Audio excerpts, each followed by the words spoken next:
1, 2, 3. All right, we're going to Hamburg State Park near Mitchell, Georgia. About a 65-mile trip, and we're all ready, loaded to go. Sophie's ready. Sophie, you ready to go bye-bye? You ready to go bye-bye? You are.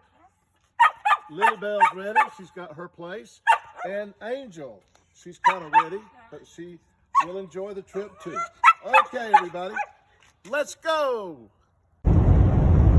It's an absolutely beautiful, perfect fall Georgia day to go camping at Hamburg State Park. We're going down White Oak Road for just a little ways, and then we're headed to Thompson, and then Warrenton, and then to Mitchell, Georgia, where Hamburg State Park is.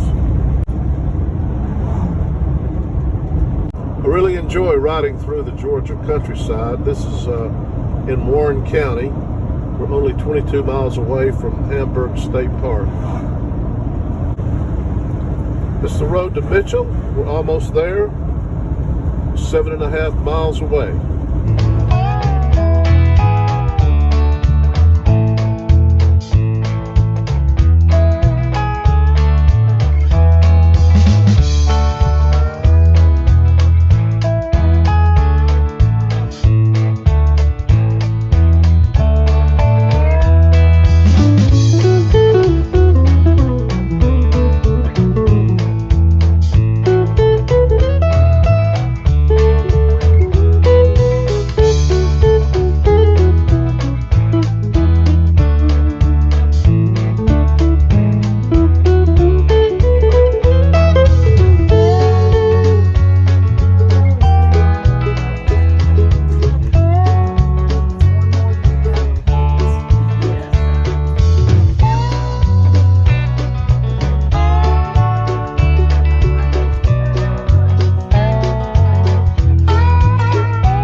built in 1921 by George Gilmore Sr. Was operated privately from 1921 until the late 1960s to supply the cornmeal products to the rural communities of our state. Presently, the mill is run by the state to preserve the natural history and to show people the process of grinding the corn into cornmeal. Today we're going to take you through the process of grinding the dried shell corn into cornmeal products that you can use and take home a bag of history with you. To start our grinding process, we'll take our dried shell corn from our storage room. This corn will be placed into the first hopper with a large screen that, as the corn passes through, will separate larger trash that may have been left in the corn when it was combined. As the corn passes through this screen, the large trash is left laying on top of the screen. Below the floor, there's a second screen that any small trash is separated from the corn. The corn is then picked up by a conveyor belt. As the corn is picked up by the conveyor belt that's housed inside of these chutes here, the corn is taken all the way to the third floor of the mill. Those cups will scoop the corn up. As it takes it up this side, take it upstairs, the corn is dumped out, transferred over into another hopper. It will bring it back down past the fan where other trash and dust will be blown out of the corn. A second conveyor belt then takes the corn to the third floor of the mill again and will bring the corn to the hopper directly above the stone. Once the corn reaches the hopper above the stone, it is shaken from the hopper by a vibration of the pan as the stone turns. As the stone turns, the corn will be shaken into the center of your top stone. Once it reaches your bottom stone, the corn is spread out between the two large stones. The stones will grind the corn into the cornmeal. The cornmeal will fill the box in front of the stone with cornmeal.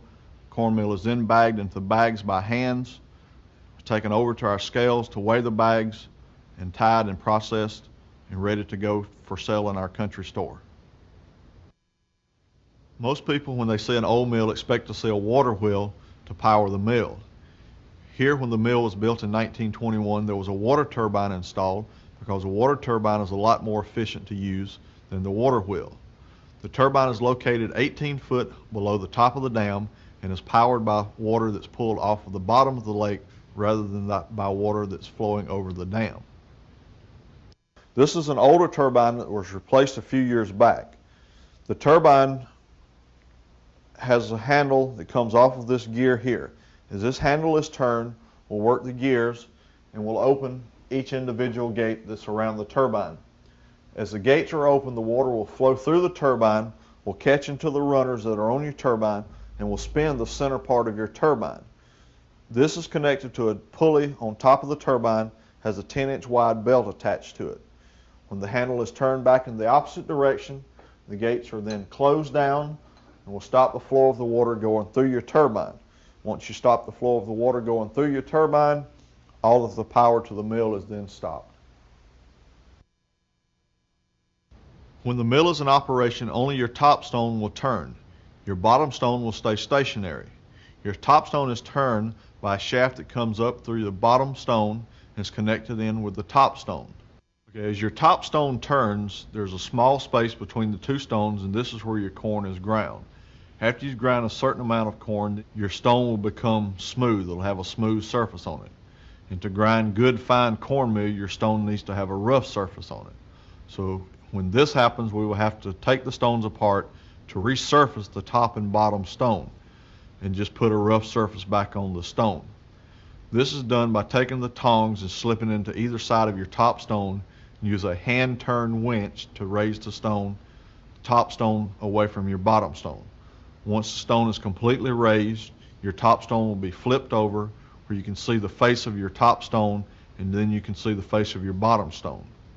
Then you'll take a small hammer, looks like a meat tenderizer. This is the old-fashioned way of doing it. Would take somewhere between 2 to 3 days to sharpen a millstone or a pair of millstones. You would just basically have to go across the entire surface of the stone, putting a rough surface back on the stone. The easier way to do it now, it has an electric jackhammer. Hammer fits in the end of it. You go over the stone with the electric jackhammer. It's a lot quicker. You can take the stones apart, resurface the stones, and have it put back together in approximately 8 hours.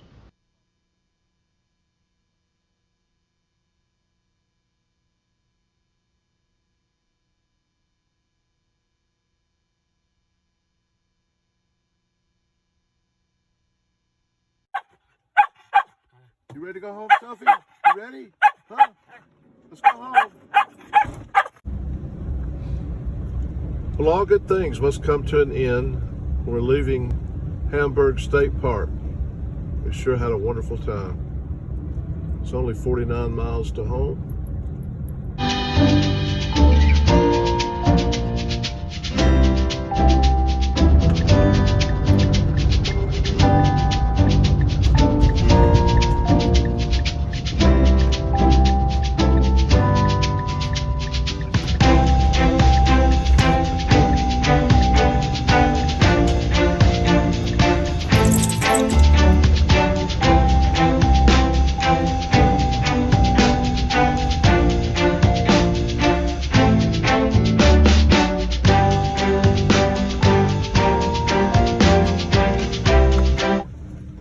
And we're home.